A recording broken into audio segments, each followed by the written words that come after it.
এই যে গোল্লাবুড়ি, আর এই হলো গোল্লাবুড়ির মিন্নি, যিনি কিনা একটা সময়ে এত এত ফেব্রিকে ডিজাইন করা জামা কাপড় নিজে পরতেন এবং অন্যদেরও পরাতেন। তিনি এই 5 বছরের সময়ই পাননি তার গোল্লাবুড়িকে একটা এমন ফেব্রিকে ডিজাইন করা জামা গিফট করার।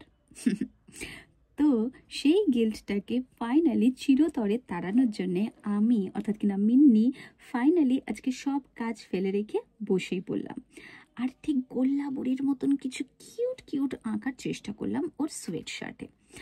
আমার আবার পেন্সিল দিয়ে স্কেচ না করে নেওয়ার বাজে স্বভাব আছে, তো এতদিন পরে একটু ভয়ে ভয়েই শুরু করলাম অ্যান্ড ফাইনালি একদিনে কমপ্লিটও করে ফেললাম, কারণ বাড়িতে গিয়ে সারপ্রাইজটা তো দিতে হবে। তোর জন্য একটা সারপ্রাইজ আছে। কি? চোখ বন্ধ, চোখ খুলবি না, এবারে খোল।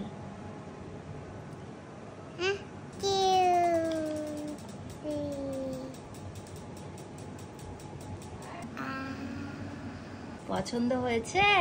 হ্যাঁ। কতটা? পুরো বাড়ির মতন। ওয়াও। আরও হ্যাঁ, মজার ব্যাপার হলো গোল্লাবুড়ি বুঝতেই পারেনি প্রথমে যে এটা আমার হাতে করা।